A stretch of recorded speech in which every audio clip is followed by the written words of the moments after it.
Hello, welcome to the channel Why Stories. Enjoy watching. The sudden death of her husband was an unexpected and terrible stroke for Natalia Gimenez.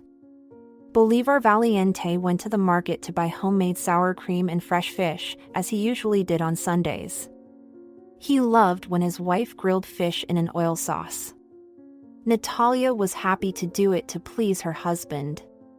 Natalia kept replaying the events of the fateful day in her head in a futile attempt to understand why she had missed the alarming symptoms and signs of impending disaster, but she could not recall anything suspicious. Everything was fine that morning. Even their blood pressure was perfect, even though they often experienced such problems. Her husband joked when he saw the number on the screen. "I'm so healthy that I'm ready to travel into outer space." Then he got ready, left, and when he came back, he brought groceries into the kitchen and asked, "Natalia, make some mashed potatoes for the fish." There was nothing unusual in this request either. Natalia always cooked potatoes with sour cream as a side dish for fish. The woman was doing her usual chores with the TV on, and the TV was very quiet. She could have sworn that no cries for help came from the room her husband was in. However, when she entered the room to call her husband to the table, there was no reaction from him. Natalia stepped closer. Her husband was sitting in an armchair as if he were just asleep. Touching his shoulder, she realized that something terrible had happened. However, even the ambulance team, which arrived very quickly, couldn't save Bolívar. The woman was in a strange stupor, answering the questions, and it seemed as if both her common sense and her eyes had failed. She was desperately trying to find the papers, shoveling everything from the shelves, until a broad-shouldered nurse gently touched her by the shoulder. "Excuse me, but I think you just dropped the necessary papers on the floor." Natalia came to her senses and saw, indeed, everything she needed was on the floor. The doctor, uttering words of sympathy, offered the confused woman, "I understand that this is a hard time for you. You have to organize a funeral. Let me send you a reliable person who will do everything at a reasonable cost." Natalia Gimenez agreed because she had no idea where to start. It seemed to the widow that the representative of the funeral agency arrived about 10 minutes after the doctors had left. And that lady started the conversation with a few polite phrases, appropriate to the sad occasion. Immersed in sadness, the widowed woman invited her to the kitchen. And she didn't even notice that the businesslike lady looked around the apartment and sighed indulgently. An experienced employee of the funeral agency realized that she would not earn much in this case. She was even a little angry at the doctor who had sent her information about the deceased man. Natalia didn't understand the visitor's words and everything that was going on around her. The widow answered clarifying questions, then heard the cost of organizing the farewell ceremony, and immediately gave the entire amount in cash. The lady slipped her some papers, either contracts or receipts, and the widow, without reading or even trying to understand anything, put everything required on the table, where Bolívar's favorite fish and potatoes and sour cream had already gotten cold. At this point, Natalia burst into tears. Her husband no longer needed his favorite food. And now it was painful for her to look at it. The sight of the cold dinner caused more tears, and she hurriedly put everything in the refrigerator. The lady from the funeral agency looked displeased. It was unpleasant for her to look at the crying relatives of the deceased. She was calculating her profits, and the negative emotions from outside were preventing her from enjoying the planning of what she could afford. She expressed fake sympathy once again and said, "Natalia Gimenez, don't worry. We will organize a decent farewell ceremony. We have a very nice hall for farewell. And I can recommend a cheap canteen for a farewell dinner. I'll leave you my business card. It has my office number and my cell phone number. Call me if there is anything else you need to clarify." Soon she left, and Natalia was left alone. Sad events swirled an endless maelstrom of chores, and she tried very hard as if her diligence could fix what had happened. After ironing the clean sheets, the woman began to clean the rooms. Even though she was not too old, she felt like a very old woman at 56 because of her insomnia. And it was very hard for her to clean the apartment. For some reason, it was very important to Natalia that no one says the apartment wasn't clean when they came to say a final goodbye to Bolívar. Natalia had prepared beds to accommodate her children and granddaughter in case they decided to stay with her for a few days. However, both daughter Alina and son Vasco found reason to only show up for the farewell ceremony. "I'm actually on a business trip," Vasco answered. "I can't get away from here, otherwise, a big project could go wrong. I'll come to you as soon as I get off the plane." Natalia swallowed the lump in her throat from her resentment for Bolívar. She wished the grown-up child a safe journey and hung up. Talking to her daughter made her bad mood even worse. "Oh, it's not the best time," Alina muttered. "Milu broke up with her boyfriend. She's crying all the time, day and night, and it's not good for her condition. I didn't tell you before, but she's pregnant, and now we have to solve this problem somehow. I'm afraid she'll do something to herself, God forbid. I'm so confused, I don't know what to do. Anyway, I'll figure something out. By the way, don't you want me to send you some money?" Natalia, shocked to hear the news about her granddaughter, whispered. "No, Alina. We had savings, don't worry. Give Milu a hug from me. Goodbye." Natalia understood that even their dear granddaughter would not come to the funeral. Bolívar loved her so much. A call to Vasco's ex-wife didn't bring any results either. The woman who was mad at all of her former relatives didn't even pick up the phone. After calling all the other contacts on the list from her and her late husband's phone, Natalia felt really unwell.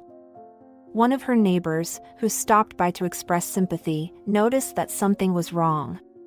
She even called a doctor. A tired doctor came in the evening and after a brief questioning and examination prescribed some medicine and gave her advice. "You should get some sleep. But I understand that it is easier to say than to do. In general, take the prescribed medication and make an appointment in a week, okay?" The widow nodded. When she was closing the door behind the doctor, she met the neighbors. They wanted to comfort Natalia and said that Bolívar had passed away without suffering as if he were a saint. She could not believe she was nodding in response to these words. She still didn't want to believe that she was left alone. She had children and a granddaughter, but now she suddenly realized that she could not rely on them. She was frightened to realize that she had children, and yet, she was all alone. Natalia left the apartment and slowly made her way to the nearest pharmacy. Once again, she was struck by the blatant unfairness of life. Outside, everything looked as if nothing had happened. People were walking, cars were driving. Nothing has changed in the world, but her world has collapsed. The pills prescribed by the doctor had dulled her pain a bit, but insomnia had not disappeared.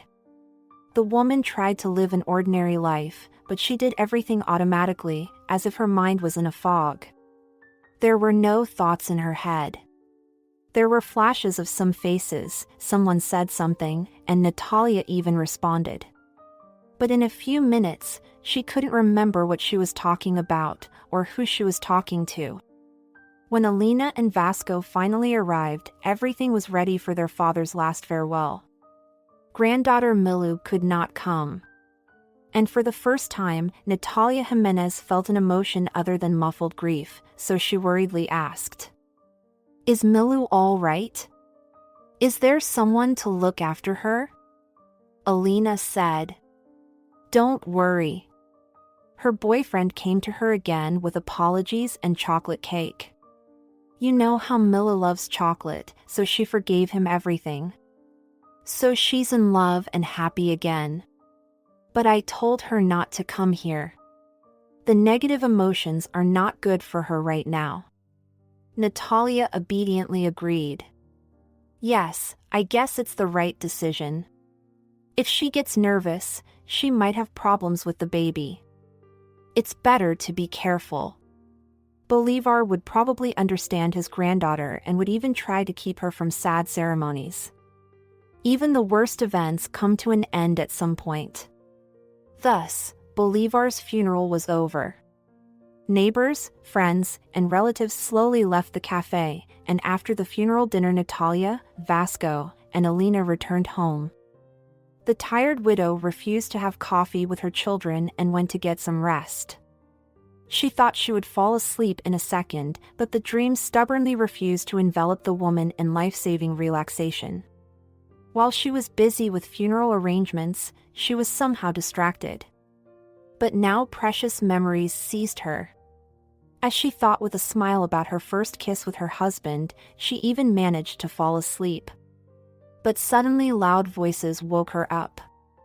At first, it was almost shouting, but then the voices became quiet again. Involuntarily Natalia Gimenez began to listen. After a few phrases she wanted to wake up. She wished that this disgusting conversation had turned out to be just a nightmare. But she was awake. Alina spoke loudly, clearly, and very convincingly. She got her leadership position thanks to her speaking skills. And her daughter was saying something that Natalia could not believe. Now I have to think about where my daughter is going to live.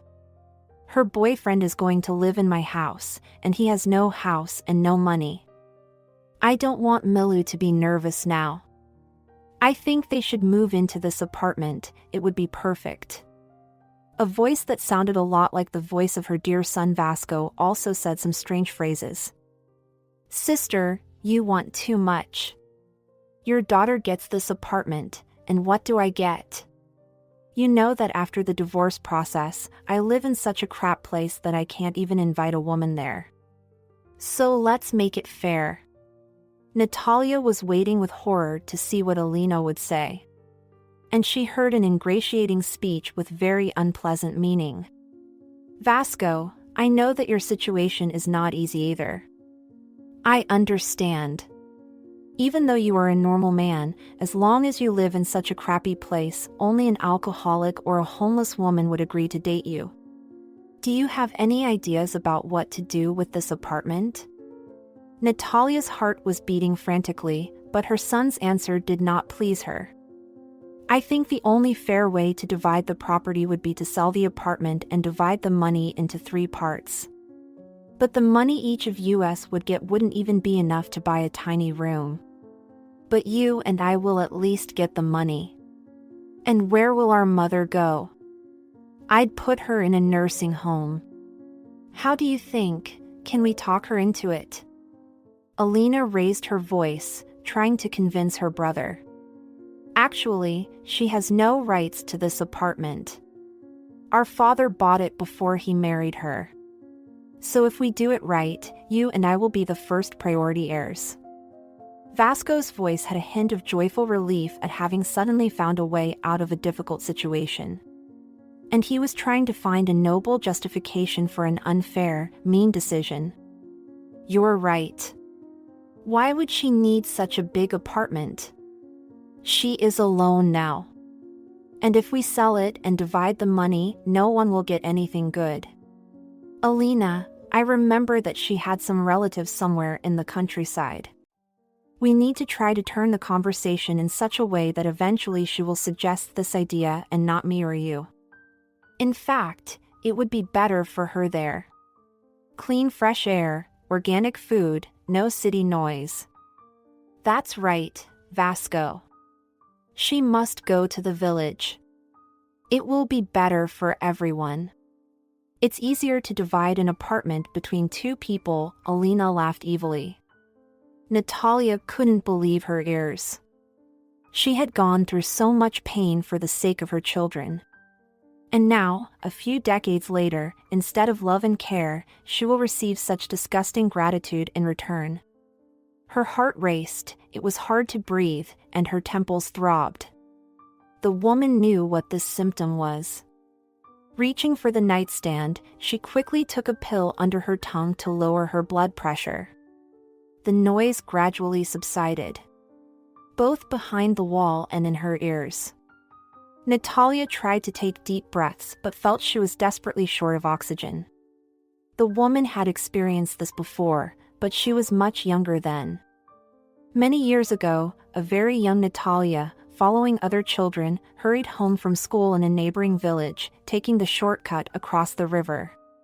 Everyone had managed to leave the dangerous ice floe and was standing on the shore, but she hesitated for a few moments. Those seconds were enough for the ice to suddenly crunch. Natalia didn't even have time to get frightened, she just felt the intense burning cold. The next moment, the water closed over her head. Water began to fill her body. Probably, the fact that she had survived was just a coincidence of fortunate factors. However, for the rest of her life Natalia, reflecting on what had happened, was convinced that her salvation was a miracle. There was no other way she could explain what had happened. The first luck was the fact that everything happened almost on the shore. And when her feet reached the bottom, her head was above the water. The second thing was the ingenuity of her older sister Lucila and her classmates. They managed to find a thick branch almost instantly and stretch it out to her. Fortunately, the current was not strong. So, holding on to the branch, she made her way ashore, frightened, and instantly frozen to the bones. Her sister immediately started rescuing her sister on the shore. "Natalia, take off your wet clothes and shoes right now. Boys, turn around, don't look." Lucila took off her coat and wrapped it around Natalia, who could not take off her wet boots. One of the girls put a scarf over her head and the boys helped her take off her shoes. Her classmate Conrado wrapped his scarf around her feet. Suddenly Lucila nervously bit her lip to the point of bleeding and became confused. At this point, Vital took charge of the rescue operation.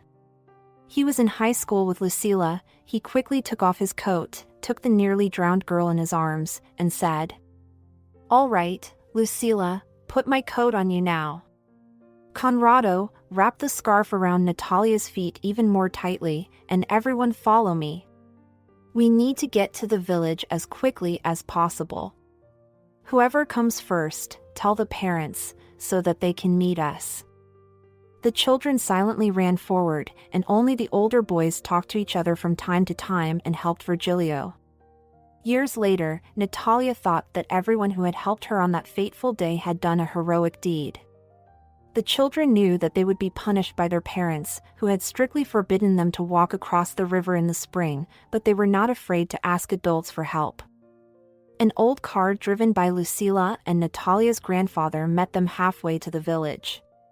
Fortunately, the man was at the farmhouse, which was just on the riverside. And when he heard the confused explanations of the frightened children, he did not hesitate for a second and drove the car toward his granddaughter. Virgilio, who was carrying Natalia, carefully put her in the car. The frightened children jumped into the car and became quiet. The man drove quickly and soon brought his granddaughter into the house, where her mother Anna was already waiting for them. They did not scold Natalia, because she was the victim, but all the other children were punished after their parents found out all the details of the incident. Her classmates often visited her. Conrado was the most frequent visitor. Since Natalia didn't go to school for a while, her older sister had to tutor her at home. But Conrado was happy to do it instead of her. He also brought the girl her homework and took the homework papers to school to be checked. Natalia was sick for a long time. And then she went back to school. Thanks to Conrado's visits, the girl kept up with the program and confidently passed her exams at the end of the year. The teacher sincerely praised both the girl and her helper. "Well done. It is wonderful that you are friends and always help those who have difficulties. Stay as friendly and kind as you are, and you will do well in life." Everything was going well with her studies, but, as it turned out later, swimming in ice-cold water affected her health. Natalia managed to survive, but the accident had very unpleasant consequences. It all came out when she was already married. Simeon, the boy from the neighboring village, proposed to the 18-year-old Natalia. The girl agreed, even though she didn't even like him. She just wanted to keep up with her friends, who quickly said goodbye to freedom and already had husbands and children. Soon Simeon and Natalia got married.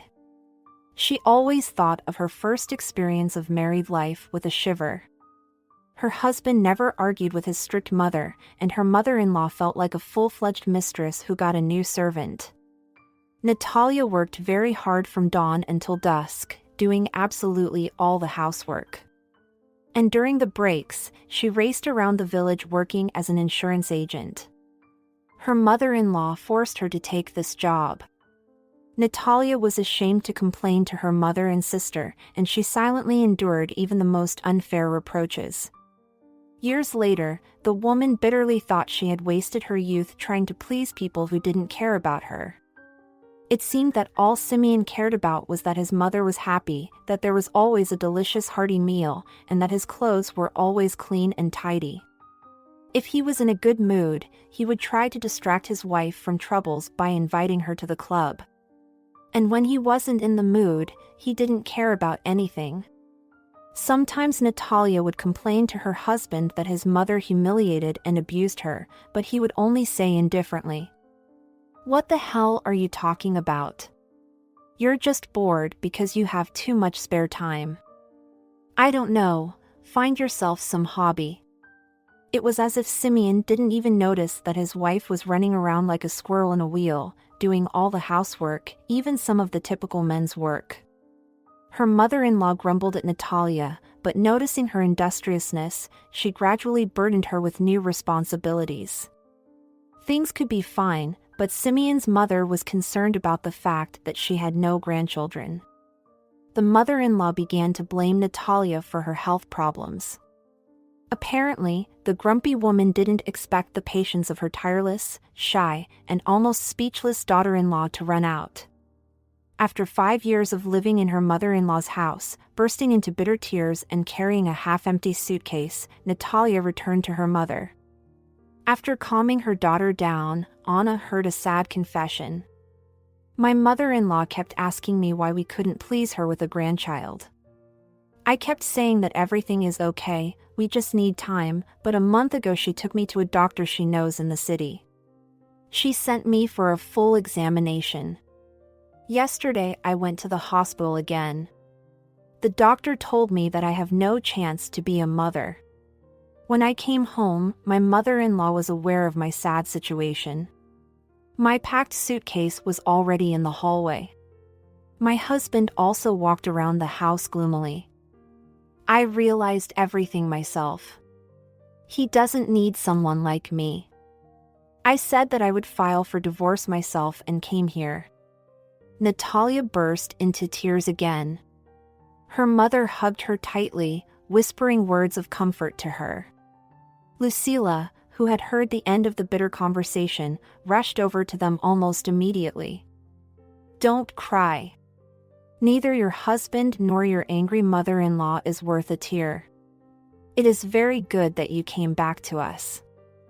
After the divorce, Natalia considered herself defective even though her mother and sister tried to convince her the opposite. However, some of the local gossip mongers, who were relatives or friends of her former mother-in-law, often added fuel to the fire. When they saw Natalia passing by, they began to loudly discuss childbearing matters. Soon, almost the entire village was aware of her problem, but this didn't reduce her popularity among the men. Many men liked the pretty, hardworking young girl, whose eyes always looked sad. Many young guys asked her out on dates. Some of them did it confidently and boldly, some modestly and shyly. But Natalia refused everyone who tried to approach her. And soon there was almost no one left who wanted to try their luck. Even stubborn Virgilio switched to courting Lucila.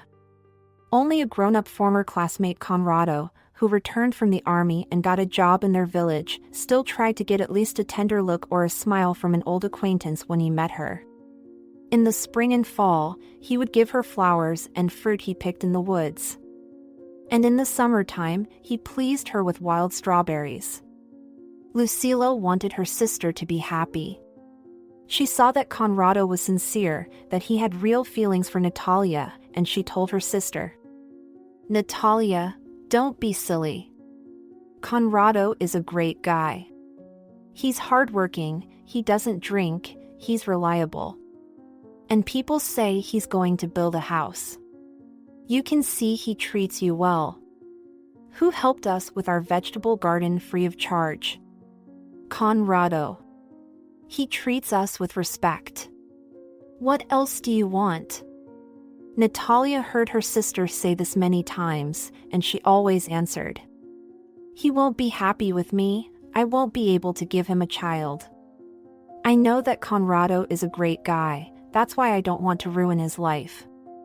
I'd be happy if you married him. That way both of you would be happy." Lucila was angry and answered that she already dated Vital. Every time after a conversation like that, the sisters would shut up and think about that terrible day when Natalia had fallen into the icy water. The mother, seeing her daughter suffering, tried to persuade her to see another doctor. Pressing her daughter's head to her heart, Anna whispered, "Natalia, you shouldn't give up. Maybe the doctors made a mistake or even turned it that way because of bad intentions. Anyway, go somewhere else, at least to the city hospital. Let them check everything again. You will take medication. Maybe we can overcome the damn disease." A few years later, Natalia followed her mother's advice. During her vacation, she went to the capital and visited many doctors. But unfortunately, she heard the same conclusion. She knew what she was going to hear, but still, she was shocked. It was as if her mind was in a fog. She walked around the city, bought everything her family asked for, and then decided to take a risk. Now Natalia would not have believed the conversation she heard in the hospital about the witch doctor. But years ago she wanted to hear the long-awaited "everything will be fine." Today she felt ashamed to think about it, but years ago she took the address of the witch doctor and visited her. She only had money left for the return trip, but she paid for a cup of the allegedly miraculous potion. Natalia drank the potion, which tasted like mint and raspberry, and wanted to believe that soon her life would change. The witch doctor, seeing her visitor off, made one last promise. "You will definitely have a husband and children. Go, and don't lose faith." Maybe it was a coincidence, maybe not, but the witch doctor's potion worked. That same day, trying to hitch a ride home, Natalia met Bolívar. A huge truck stopped near Natalia, standing on the side of the road with her hand raised. The attractive driver asked where the girl was going and helped her get into the truck. "You are lucky my route goes right by your village," Natalia shyly said. "But I have no money at all. I can offer you a homemade sandwich. It's very tasty." The man only laughed. "Don't worry about it, I'll take you there for free. It's always easier to drive when you have someone to talk to." He helped her put her bags in the truck, and soon they were driving down the highway. At first, Natalia was shy and answered all the questions of the talkative man quietly and briefly. However, soon she felt comfortable and relaxed. The driver's name was Bolívar. For some reason, she felt she could trust him, and when they gradually shifted to the topic of family, she unexpectedly told him all about her divorce and her infertility. The woman didn't feel uncomfortable talking to the man. Perhaps the magic of the accidental traveling companions worked when you suddenly open your soul to a total stranger. Natalia was sure that Bolívar would drive her to her village and she would never see him again. So she told him, "The doctors told me that I could never be a mother. There is no chance." The man was silent for a while. And then he said, "Well, sometimes life brings us not only joy but also difficulties. For example, I have 2 children. My daughter Alina is 13, and my son Vasco is only 10. And they don't have a mother. Well, actually they have a mother, but we haven't seen her in almost half a year. She met another man and moved in with him and forgot about the children." The driver turned to Natalia. "I can't even blame her. I'm often away from home because of work, and she's a young and beautiful woman. So she couldn't stand the constant separation. When she met a man richer than me, she suddenly decided that our marriage and our children were a mistake. There was nothing I could do. Now I'm a single father. But that's okay, I can handle it. Unfortunately, I earn even less now, because I can't be on the road all the time. I have to fulfill the duties of both father and mother. But I can't quit my job either, otherwise, we would starve. While I'm on the road, the neighbors babysit the kids. That's how we live now." Natalia, trying to find the right words, wanted to express sympathy, but Bolívar tried to change the subject of the conversation and asked, "By the way, pardon my curiosity and strange question, but how did you carry such heavy bags to the road?" "They are incredibly heavy. Even I could hardly lift them." The woman, who almost had tears in the corner of her eyes, smiled at this exaggeration, saying, "The military guy helped me to bring the bags to the bus stop. And then I slowly dragged everything to the highway. I dragged 2 bags, put them, and came back for the others. That's how I got there." Bolívar listened to his companion and asked, "Is the road to your house normal? Will a truck get through?" Natalia answered, "Yes, we are lucky with that. The house is on the corner of the main street, so the road is paved." The new friends spent the rest of the journey having pleasant conversations. And then she saw the turnoff to her village.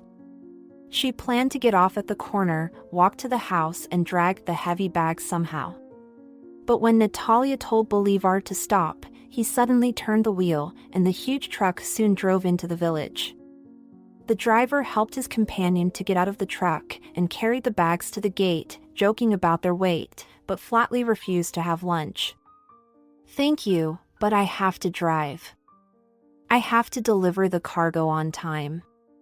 Besides, my children are waiting for me." Natalia's mother and sister, who heard the truck pull up to the house, walked out to the porch. But the massive truck had already turned around, and they did not have time to see who was behind the wheel. Anna and Lucila helped Natalia bring the bags inside. Natalia lowered her eyes, and her mother understood. The verdict was still the same. Making a sign to her older daughter not to ask her sister about anything, Anna began to set the table, saying, "Girls, unpack the bags, and I'll be back in a moment." Natalia, exhausted from the doctor's appointments and shopping, tried to refuse lunch. But it was useless to argue with her mother. She thought she couldn't force herself to eat even a bite, but the smell of delicious homemade food made her wildly hungry. When the women were enjoying their coffee, the villagers came to their house to pick up the things they had ordered. The house became noisy as if there was some celebration. Natalia suddenly felt calm and even cheerful.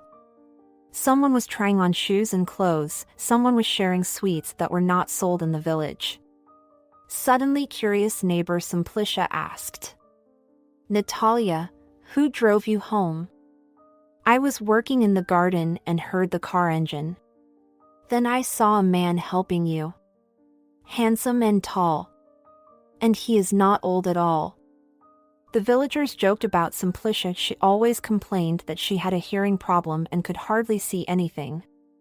However, she always saw and heard everything interesting. Then Natalia answered the question. "I ended up out of money, and I couldn't buy a bus ticket. But I was very lucky. A truck driver gave me a ride. He joked that the bags weighed more than me. A few hours later, relatives and neighbors left Anna's house, wishing her and her daughters good night. And an exhausted Natalia finally made her way to bed. In her dreams, she saw Bolívar, and they were driving somewhere together again. And in the morning during breakfast, she realized that her mother and sister had already discussed her new friend. And they started asking her about everything. Lucila straightforwardly clarified. I wonder what plans Bolívar has for the future. The children are teenagers, they need someone to take care of them. He should change his job so he can look after them. Anna could see that her eldest daughter's insistence made Natalia uncomfortable. And the conversation between the girls was about to turn into a quarrel. The woman tried to calm them down. Girls, come on, there is nothing to talk about. The man helped Natalia to get home, it was noble and we are grateful to him. But there is no point in talking about his future and his children. We won't see him again anyway, so we won't be able to share our valuable ideas. However, Anna was wrong. Bolívar showed up at her house about 2 months later. When he knocked on the gate, he saw how surprised Anna was and explained the reason for his visit. Sorry for the unexpected visit. I recently drove through your village. You must be Natalia's mother. The woman nodded and waited cautiously for what Bolívar would tell her. He didn't wait long and confessed. I was passing by your village today and my truck broke down in such a way that I could not cope with it myself. I need a spare part. I called a friend, he'll bring everything I need, but only late at night. I wanted to wait at some cafe, but the village is so small that there is no cafe or even a coffee machine. I didn't want to bother you, but I don't know anyone else here. I wanted to ask you for some hot tea or coffee, and then I'll leave. Soon Natalia came home from work. Anna told her that Bolívar had stopped by, she offered him lunch, and after eating he came back to his truck. Natalia got excited. Should I bring him something else? It's already evening, and it's cold outside. And he must be very hungry, we should offer him dinner. Natalia warmed up dinner and headed for the truck, and Anna looked worriedly at her daughter. She was over 25, and it was time for her to get married. But Anna didn't want her daughter to start a relationship with a truck driver. He's always traveling around the country, he probably has a girlfriend in every village. Besides, Bolívar had children to raise and support. Anna realized that if anything happened, all the burden would fall on her daughter's frail shoulders. There was hope that the driver didn't like his traveling companion, but the woman's heart was beating anxiously. And something Anna feared had happened. Natalia and Bolívar started dating. The man had no time for a romantic courtship, but he often stopped by, bringing some goods that were impossible to buy in their small village and helping out around the house doing men's work. So it was no surprise to anyone when Bolívar asked Natalia to marry him. Anna didn't try to prevent it, knowing that it would only make things worse for her daughter who was in love. She even suggested that Natalia move in with her fiancé and live in his house for a while without getting married. Sweetheart, try to live with Bolívar as a fiancé, not as a wife. Get to know his children and see if they accept you as a family member. Lucila was also against her sister's quick marriage. She claimed flatly, waving her hands. You're just a convenient option for him. While he is away on his trips, you will clean the apartment, cook dinner, and take care of his children. You will drive them to school, do the laundry for them, and treat them if they get sick. What if they don't accept you as part of the family? Then you would be their number one enemy, your life would turn into a nightmare. Mom's right. At least meet them first, and stay with them for at least a week. After saying the last goodbye to her husband, who did not pay much attention to her, but still treated her with respect, and remembering life with him, Natalia Gimenez realized that her mother and sister were absolutely right. However, years ago she didn't listen to anyone and immediately agreed to live with her husband and his 2 children, not thinking about the difficulties ahead. The worst part was that Bolivar City was not close to Natalia's village, so she couldn't visit her family very often. Cellular communication was still very poor at that time, and the woman had no chance to talk to her mother and sister. Moreover, she had almost no free time. Bolívar understood that he could trust Natalia and stayed at home only for a short honeymoon, shortened to 2 weeks.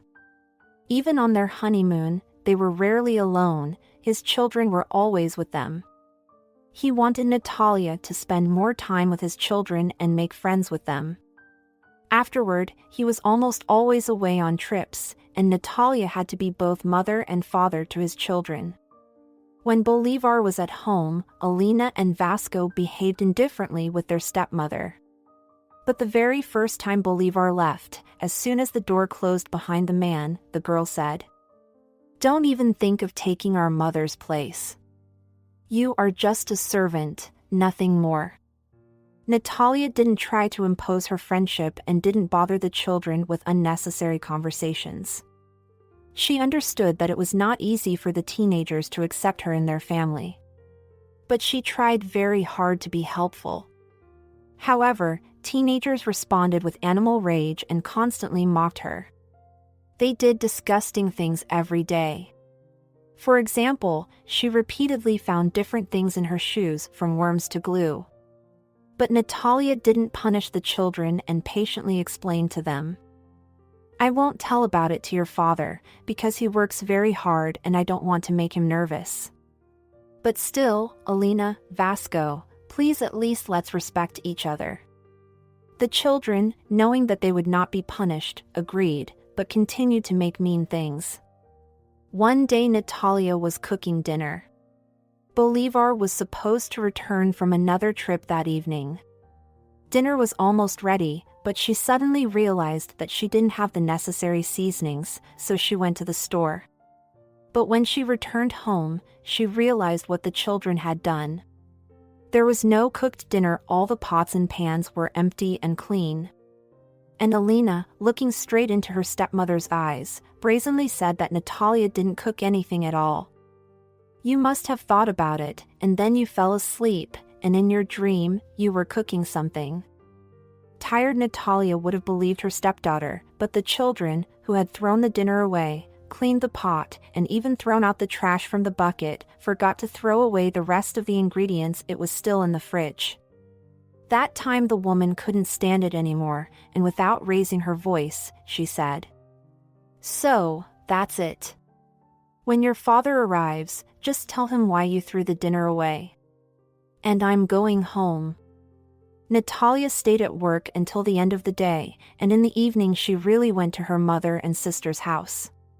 She had to spend most of the weekend on the road, but she could no longer stay in the apartment with the vicious children. She didn't even understand why they were so cruel to her. Anna understood that her daughter was having a hard time, and she wasn't going to make the situation even worse by saying, "I warned you." On the contrary, she was glad her daughter had realized her mistake. But Lucila was more frank and straightforward. "No, Mom, there's nothing good in such self-sacrifice. Natalia will waste her best years on these children, but she will still be a stranger to them." Her sister persuaded Natalia to leave Bolívar and to forget about his family forever, but all her words were useless. All arguments failed.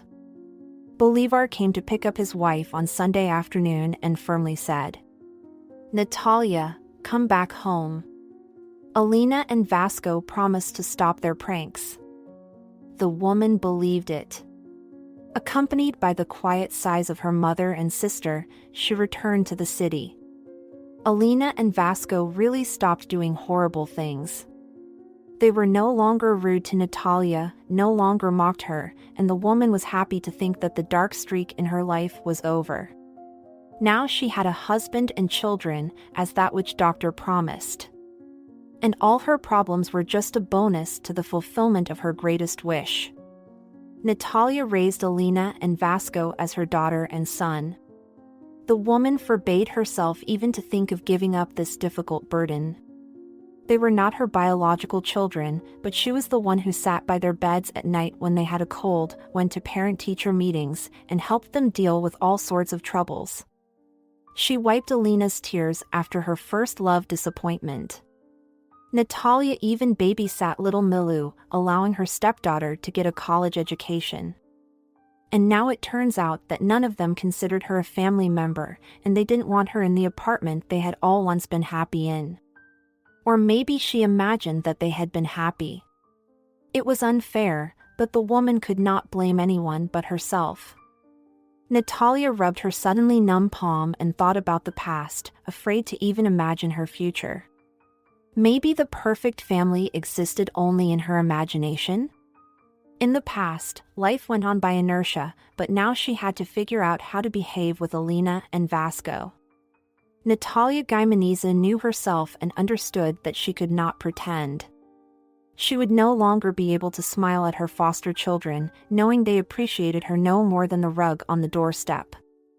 The woman had just lost her precious husband, and an overheard conversation between Alina and Vasco made her realize there was no more support, and she didn't know what to do next.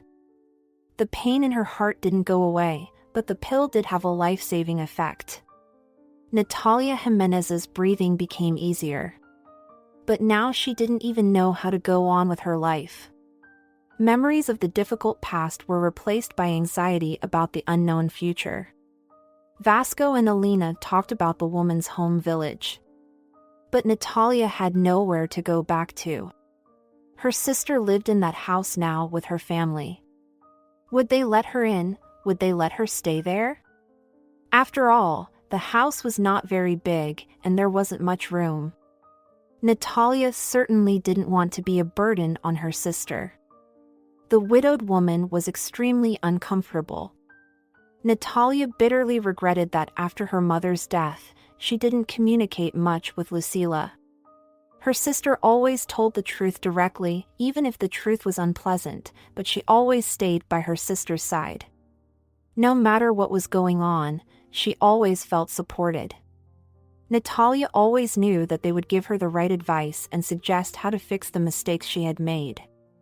However, the woman had no idea how to fix the main mistake of her life. The sisters had always been friends, but one day they had a quarrel, after which they reduced their communication to exchanging greetings for the holidays. Natalia had quarreled with her sister because she couldn't come to her dying mother. That day Alina had gone into labor, and fearing the impending birth, she begged her stepmother to stay with her. Vasco, Bolívar, and even the father of Alina's child were there. But everyone distanced themselves from typical women's problems. Alina held Natalia's hand. Natalia could not leave her stepdaughter, even though she knew that she would not be able to say goodbye to her mother.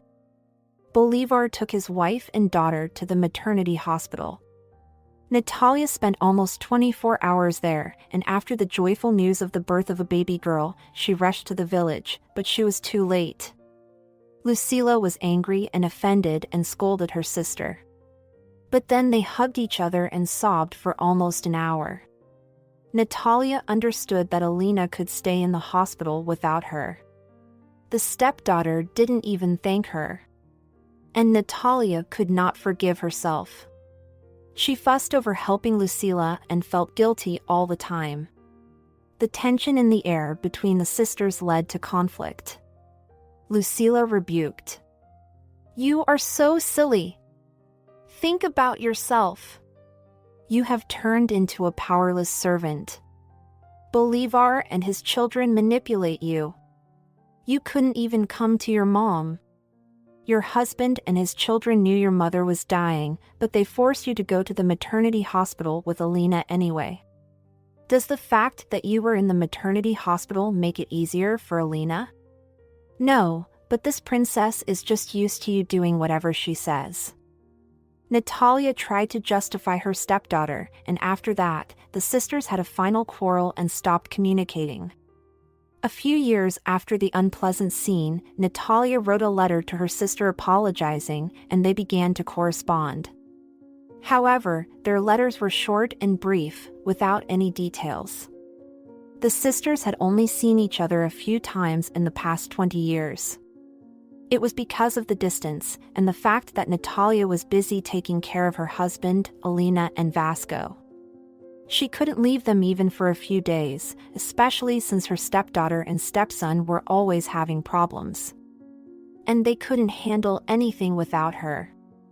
When everyone already had cell phones, communication became easier.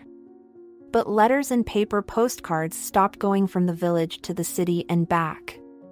Natalia came to visit her niece on her 10th birthday and then a couple more times. And now the woman regretted that all her life she had tried to be good to those who no longer needed her, but there was nothing she could do about it. She didn't want to stay in her late husband's apartment even for a day. Natalia Gimenez slowly sat up on the bed, listening to what was going on in the apartment. While the woman was immersed in her thoughts, the stepdaughter and stepson fell asleep. Slowly, trying not to make noise, Natalia Gimenez packed her papers and some things that were dear to her.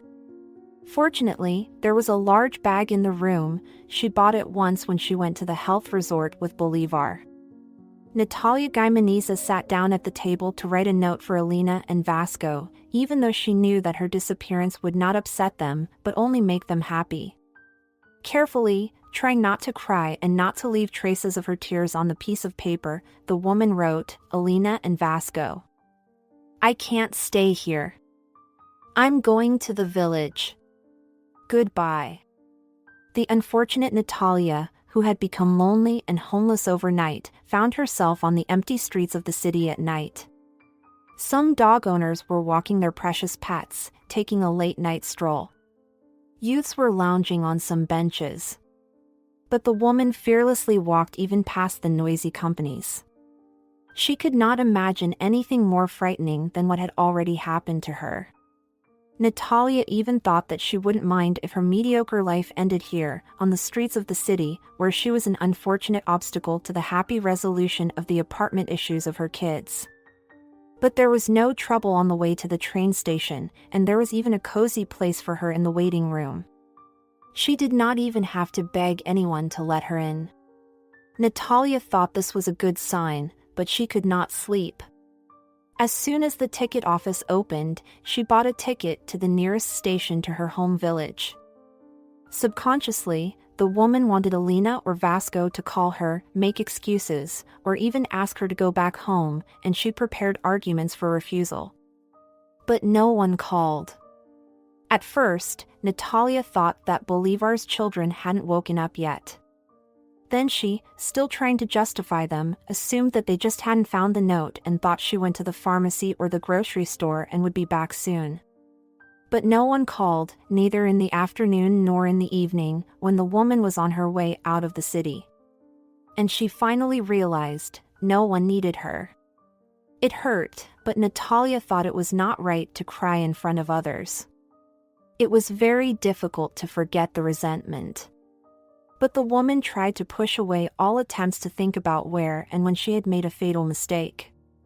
Long before her arrival, Natalia got nervous. What if her sister couldn't find a place for her in the house?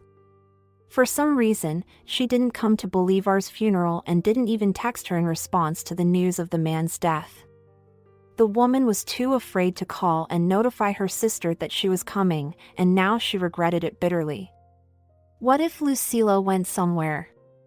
However, she didn't have much time to think about it, because she was already approaching her village.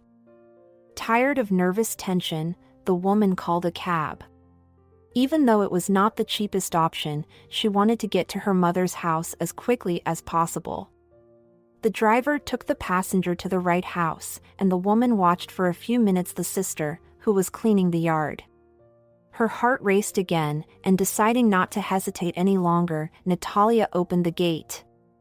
The creak woke the dog sleeping in the shadows, and Lucila immediately turned around. When she saw her sister standing in the yard, she dropped the broom and ran to Natalia, as if there had never been a decade of separation between them. Lucila hugged and kissed her dear sister, and then whispered, "My little sister is here. Why didn't you tell me you were coming?" The warm welcome made Natalia cry. The older sister, who was also already crying silently, came to her senses and said, "Come inside, hurry up. Why are we crying outside?" Lucila did not ask any questions, knowing that Natalia wouldn't just show up in the village without telling her, and started to fuss in the kitchen. The younger sister started the difficult conversation. "Lucila, why didn't you come to Bolivar's funeral?" Lucila was shocked. "What do you mean, a funeral? Why didn't you tell me?" Natalia looked at her sister in confusion. They hadn't seen each other for a long time, but Natalia knew her sister. Lucila could be blamed for being too straightforward, but certainly not for her ability to hide her emotions or to fake emotions depending on the benefits of the moment. Now her face expressed shock. Natalia took out her phone to show the message she had sent and got angry with herself. The message turned out to be a draft. Lucila really didn't know anything about her sister's grief. Natalia sat down on the bench and burst into tears again. Lucila gave her sister a sedative and then took her to her bedroom. "You need to get some rest. I'll call you when I set the table." Emotional shock, which the widowed woman had to go through, was so strong that she suddenly fell asleep and slept for almost 8 hours. When Natalia finally woke up, the whole Lucila's family was already home, and everyone welcomed the relative very warmly. Vital, who had married her older sister, showed Natalia the house after renovation and the garden. Meanwhile, their daughter Casilda was hurriedly putting the delicacies prepared in honor of her aunt on the table. The woman had rested and was now pleased to note that they kept the best of her mother's house, and the added modern features made it more comfortable. Lucila was proud of her husband, her daughter, and the house, but she didn't want to hurt her sister and even seemed a little embarrassed about her happiness. When the sisters were left alone, Natalia shared her problem with Lucila, briefly describing the ingratitude of Alina and Vasco. "You see, it turned out that there was no place for me in that apartment. It's like I've turned into some old, unwanted furniture. It was needed once, but now no one wants it, and everyone wants to get rid of it. Perhaps I should have fought for my right to live in this apartment, where I spent more than half of my life, but after overhearing their conversation, I couldn't stay there any longer. I had never experienced such humiliation even from my first mother-in-law." Lucila cursed and advised, "Forget about all those scoundrels. You're home now, and no one will ever chase you away. Tomorrow we'll try to divide the living room into 2 parts to make you your own separate room. Everything will be all right. You're not even 60 years old yet. It is quite possible to start living your life the way you want, and not to please someone else." The sisters embraced and could have sat like that until dawn. But Casilda, who peeked through the door, advised, "It's time to go to bed." Natalia thought it was useless for her to go to bed after a long day's sleep, but surprisingly she fell asleep again. The woman started a new life. She easily recovered the memories of village life and rejoiced as she watched the plants give her beautiful flowers and tasty fruits in return for her care. Sometimes she thought about that ungrateful people, but gradually the burning resentment against Alina and Vasco cooled down. Natalia even wanted to call her stepdaughter several times to ask about Milu. However, the fact that the non-biological granddaughter didn't get in touch herself stopped the woman. So Milu didn't need her anymore either. The days passed, and Natalia anxiously awaited the approach of late autumn. For then the whole family would spend less time outdoors and would communicate much more. And the woman was afraid that they would start to quarrel. She tried to be as helpful as possible. And Lucila sometimes humorously complained, "Natalia, why are you acting like Cinderella? You never rest, always working, doing something. I even feel ashamed that you do all the housework now, and not us." Vital often jokingly asked her too. "Natalia, I feel terrible. People will say that Lucila and I have a slave. Every time we think of doing something, you've already done everything. I'm speechless. I'm very grateful to you, but I beg you, give yourself a rest. There's no need for these labor feats. Despite all her fears, life with her sister's family brought Natalia peace of mind. She filled each day with hard work and tried not to think about the ingratitude of the children and granddaughters she raised. Thanks to her niece Casilda's detailed explanations, the woman registered a social media profile, mastered the unsophisticated science of using them, and began to monitor Mila's life from time to time. Her granddaughter posted many pictures and short quotes. And through them, Natalia understood what was going on. The woman hoped that Milu would invite her to the wedding, but the granddaughter didn't even call her. The people Natalia had considered family for many years seemed to have completely erased her from their memories. But here in her homeland, the woman felt like she was at home. After the pleasant Christmas holidays, when the villagers visited each other according to the old traditions, her heart finally melted. Lucila was happy to see her younger sister smiling more often and not looking so confused and depressed anymore. It was very pleasant to see such positive changes. However, it was sad to see Natalia rushing to answer a call or message when she heard the phone ring.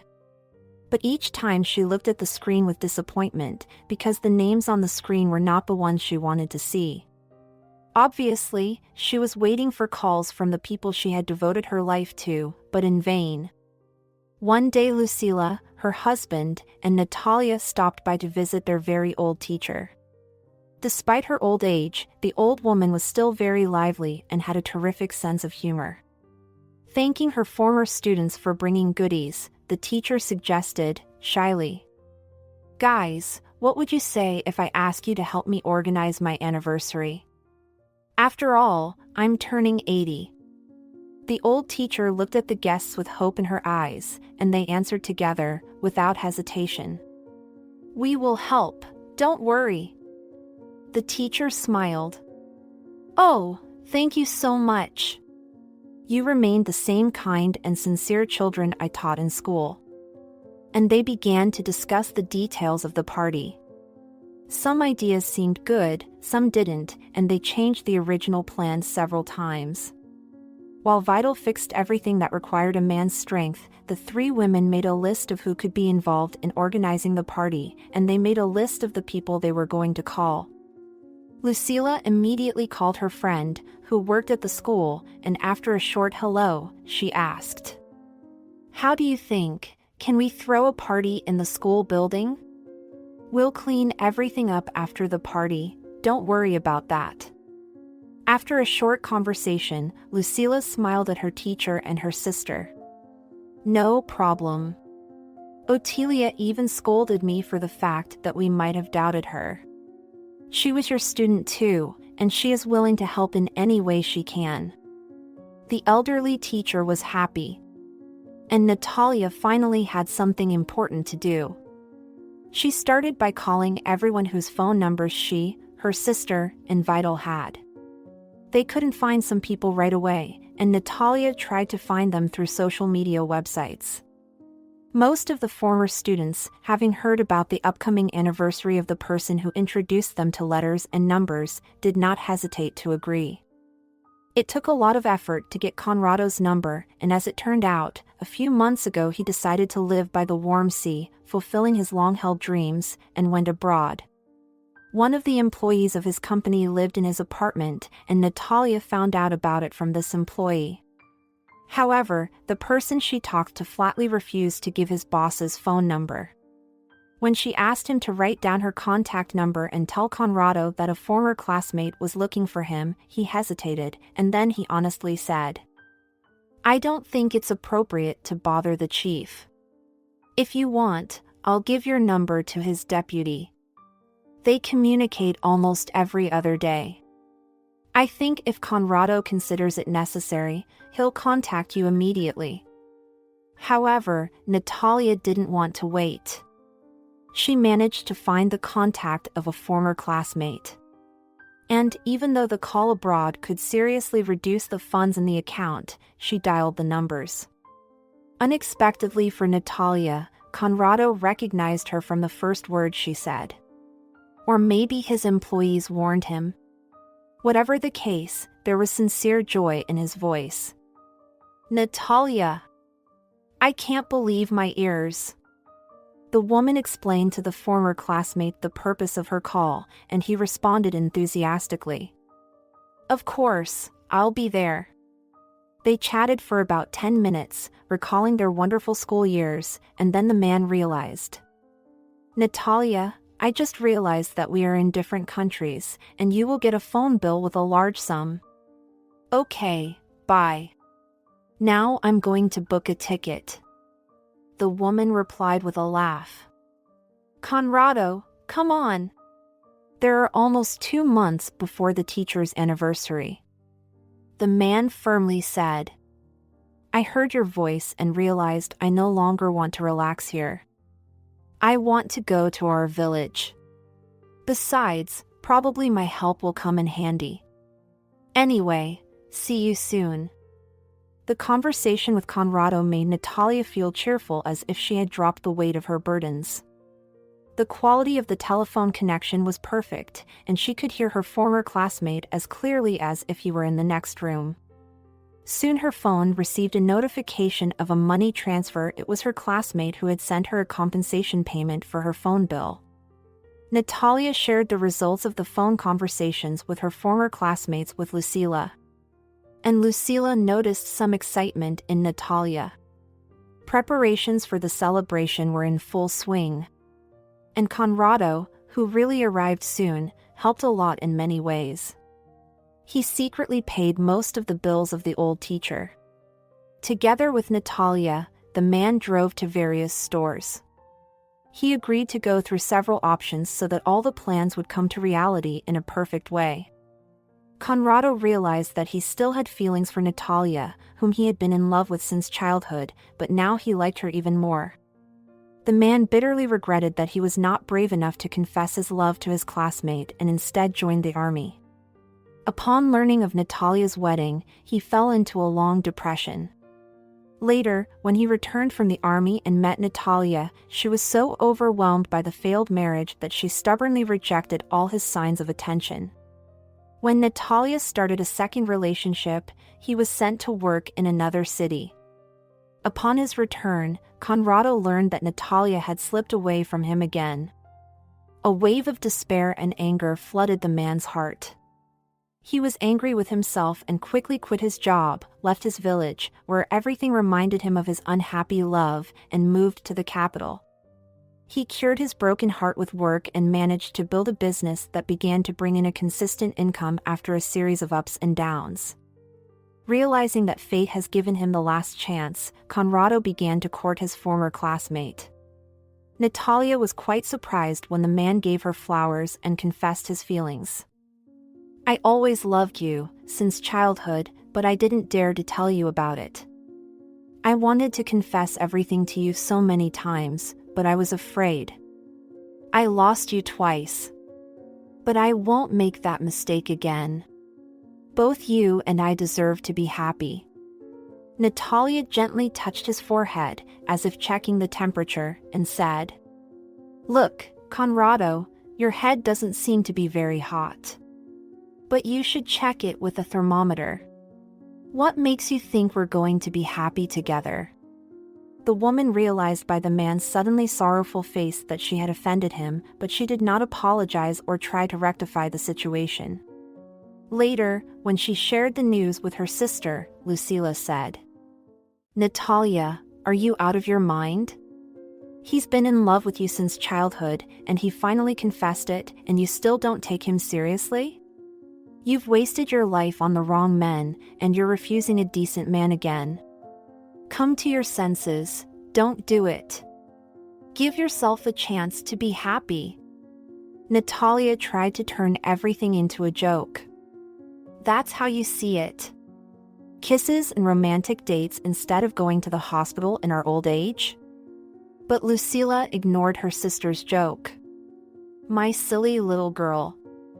I'm not going to push you, but if you think about it, you'll realize that you can't ignore a man like Conrado. He proved a long time ago that he can do anything. He made it from a simple tractor driver to an entrepreneur. He owns a company, actually. People say he owns several companies. You see, he can even afford a long vacation abroad. He was never married. He was probably waiting for you, and you were choosing some strange men. Natalia was not happy to hear her older sister rebuke her. But, to be honest, she knew her sister was right. Subconsciously, she was looking for reliable support but was constantly mistaken. Because she stubbornly and unfairly ignored the one who was there for her. Conrado had long ago sold his parents' house in the village and stayed at his friend's house. However, he met with Natalia every day, sometimes for organizational matters, sometimes he came to talk to Vital, and sometimes he cleverly set up supposedly random meetings in the store or during a walk. The woman had no idea her relatives were involved in the project to win her heart. Casilda was texting Conrado, informing him where her aunt was going. Lucila kept pointing out to her sister how fate was bringing her and her former classmate together. Natalia could see how affectionately Conrado was treating her. She was deeply ashamed of the fact that she had lost her husband not long ago, in the summer, and now, only 6 months later, she suddenly believed in the chance to become a happy woman again. Natalia was ashamed, and she didn't dare reciprocate Conrado's feelings, even though she felt something for him. The day of the teacher's anniversary was coming up, and everyone involved in the preparation of the party was ready. Vital took care of the transportation so that everyone who wanted to congratulate the teacher could easily get to the neighboring village, where the school was located.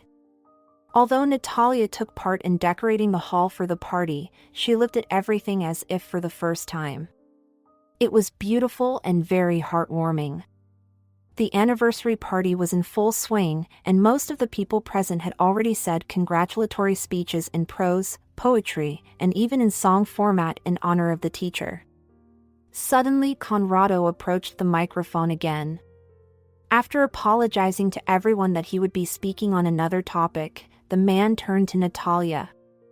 "My precious former classmate. In front of my friends and everyone here, I confess my love and ask you to give me a slow dance." Loud applause erupted, and Natalia could not refuse. One of the former students, responsible for the music at the party, was obviously aware of Conrado's idea because a nice slow song sounded almost immediately. Swirling around the hall in a strong man's embrace, Natalia relaxed and let her partner lead her in the dance. Conrado whispered sweet compliments to her, and then, as if casually, offered to marry him. The woman froze in surprise, but after a moment of hesitation, the man continued their dance. When the music stopped, Natalia stood confused under the gaze of her former classmate. She wanted to say yes right now, but she was scared and answered in a cliched, though not too sincere way. "I'm sorry, but I need to think about it." The man was not offended. He didn't want to push her, but he was encouraged to propose at the party by Natalia's sister, who thought that Natalia would be unable to resist in a relaxed atmosphere. Conrado regretted giving in to Lucila's entreaties, but correctly interpreted the sparkle in Natalia's eyes. He sensed that the woman liked him and understood that she needed time to mentally accept the possibility of a happy change in her personal life. The party went well but inevitably came to an end. One of the former students offered to walk the happy, but tired teacher home. And as she said goodbye to Natalia, the teacher whispered to her, "My dear, don't let your happiness slip away. Conrado is a good boy, don't lose your chance." Lucila with Vital and Natalia with Casilda organized the party, so they stayed to clean everything up and remove the decorations.